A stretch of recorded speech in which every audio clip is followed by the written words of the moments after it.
Hello and welcome, it is Dogbird again here back in DC Worlds Collide, finishing up the top 10 list for May. Today we have the top 10 DPS, and let me just say that this list is absolutely loaded with great characters. Pretty much the characters on here are A tier and above. I mean, we're talking at the top of this list is all God tier characters, honestly. They are super good on this list, and they are very close together, especially at the top tier, how close they really are, in my opinion. That's what we're going to go into. Let's take a look at them. First up at number 10 might be a little bit of a surprise, but I am putting Jessica Cruz on here as number 10. The reason being Hal Jordan. He makes her better, she makes him better, and of course Lex brings them all together as the SHIELD team. She is at number 10 because she is so reliant on having both Hal and Lex in order to become very good. On top of this, her emblem is absolutely insane. What it will do to her, of getting 2% for each stack whenever you get shield on her, which Hal can give her shield, of course Lex can give her shield. Level 2, which I wish I had, increases her attack power by an additional 10% and 2 additional stacks of the passive when she gives this shield, so she'll ramp up. But the big one is level 3, where she can get more maximum passive stacks. I know I run into the problem where I've been running her and she just is max stacks, and there's more room for her to get more. And on top of that, if there's 8 or more, which usually when you're doing her ultimate there will be, she'll retain half those stacks, making her basic do more damage on her next attack, even though you're not using the ultimate because you can't. But that's even more and more damage for her. She is quite good. And of course, she does put shield out on whoever the lowest is. That also helps too. She can put shield in Hal, Hal can put shield in her. You can see how this all works together. That is why she is at number 10. Moving on to number 9. At number 9 is the legendary character Dr. Fate. Fate is a great character. The only problem with him is unfortunately he takes time to ramp up because he needs your other characters to lose hit points and get below 60%, kind of ramp up his skills. But once it's ramped up, he is very, very good, and he does very, very high damage. His emblem's good. Everything about him is good. He is definitely a legendary character.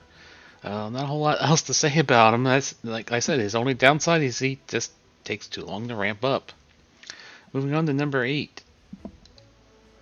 Number 8 is Sinestro. This is another legendary character that is also very, very good. Like I said, characters on this list are A and above. Jessica Cruz was the A. We're starting to get closer to going to S's. This is still an A. The reason being, Sinestro is very heavily dependent upon his teammates putting debuffs out. He needs them to put the debuffs out in order for him to get great. He has an absolutely awesome basic. He's putting out slow on basic. He puts out debuffs himself and is just incredibly powerful. Once those debuffs are out, he does a ton of damage. Very good character if you got him. Being a legendary makes him a little bit hard to get, but not much else to say about him. He's a good character. Moving on to number 7. Number 7, unfortunately, is a character I don't have unlocked in my roster, but I've used him plenty in Elseworld and talked to other people about him, and he is absolutely great too. That's the legendary character Deathstroke. Uh, he is incredibly fast, especially with his ultimate only being costing 2, makes him even worse. He just goes so quickly and does so much damage with his basic attacks, doing a whole lot of damage. He doesn't need his ultimate to do damage. He just needs it to get him to go and do more basic attacks along with his ultimate, which progresses his action bar. He's absolutely great. His only downside is that he's best on a bleed team. Bleed team's not the greatest, but he by himself is a good plug and play character that you could use as well if you get him. I would love to have him, but I don't, unfortunately. So we'll have to move on to number 6. In at number 6 is one of my favorite characters, Constantine. He's also incredibly easy to get because you get him on your 7th day of logging in. He is absolutely a phenomenal damage dealer. AoE damage. He just puts out so much damage. The only thing that holds him back is he's a little bit squishy because of his self-sacrifice mechanic, in that he does take away his own health and damages himself. He does give that little bit back with the heals. That's what on the self-sacrifice team. That's just what he does. That's the way he is. But if you can keep him alive, he will put out amazing damage between his advanced skill, his basic, and of course his big AoE. There's not many that are better than Constantine at that. He is just absolutely great. Moving on to number 5. At number 5 is Green Arrow. Green Arrow, once he has the heavy investment with his full emblem, or badge, or whatever we call it now, and he's at higher ranks, he is absolutely amazing DPS at higher ranks. He's good at lower ranks and lower investment as well. It just takes to get into that high investment to really get some amazing damage out of him. I mean, we're talking some of the highest in the game. Great in PvP, of course, because of all the extra crit he gets off of that. But like I said, you need high investment for him. That's why he's down at number 5, because pretty much 5 and beyond, these are all god level characters, honestly. So when we're talking about them, it takes we have to take into everything into account in order to separate them. Trust me, any of these characters on this list are great. But now we're at God tier. He is the lowest of the gods. If that makes sense. Moving on to number 4. In at number 4 is the newest character to DC Worlds Collide. That is Hal Jordan. He is absolutely phenomenal DPS at all levels and all ranks. He gets better with his emblem.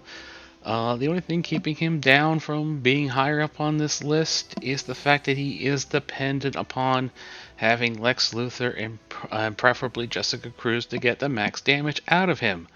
But once you get that max damage out of him, it is incredibly high numbers you'll get out of him.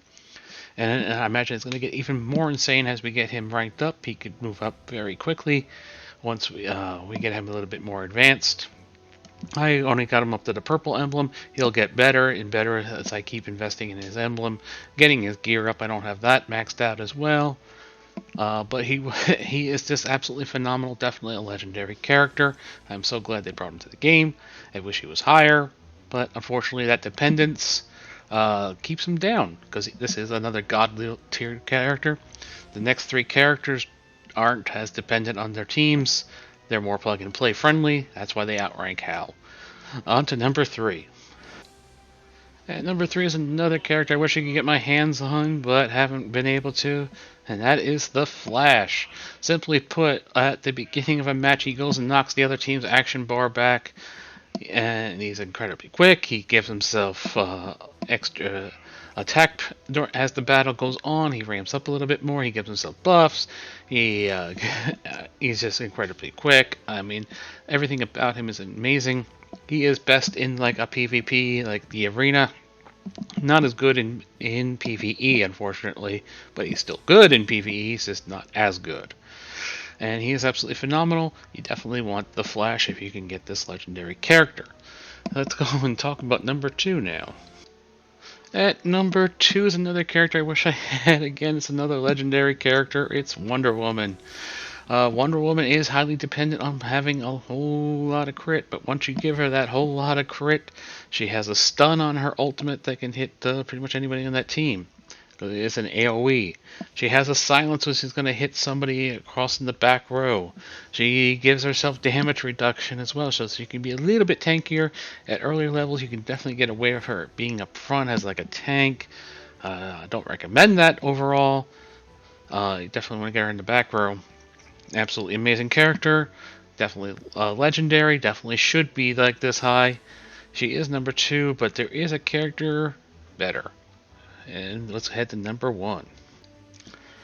And number 1 has to be this epic character. I absolutely love her. I use her as much as I can. And that is Killer Frost. She is absolutely insane damage. She is good without her emblem. She is absolutely crazy if you have the maxed out emblem. If you don't know what I'm talking about, take a look at it. When she's in her burst state, she gets 25 damage amplification against support enemies. At level 2, you also get it against DPS enemies. And then finally at level 3, the one I want to get to, extends the burst state to a duration of 3 rounds, and she starts the battle with 2 rounds. Her damage is insane. She doesn't actually. You could literally run a match without using her ultimate, and she will still be #1 DPS.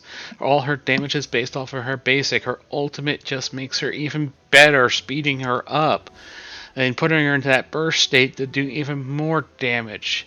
She is plug and play. She can be on any team. It doesn't matter. She doesn't rely on a team. She is just going to be killer. She really is Killer Frost. And hopefully they don't nerf her. But I could see them doing that. She also has a tactical renaissance, so if you're running 3 DPS with her, she's going to get even more. She can assist the other characters during a round twice per round, making her do even more damage. And like I said, because she doesn't really need her ultimate, you can run it without, but the ultimate makes her even better. This means like something like a silence isn't going to do anything to her. She's just going to keep doing massive amounts of damage. This could possibly be the best character in the game. Probably a toss-up between her and Lex. I would say Killer Frost maybe a little bit more. Because of what she can do. Absolutely crazy. Absolutely love her, obviously. So what do you think? You think I hit this list right? You think I had somebody too high, somebody too low? Let me know down in the comments, and I'll see you next time.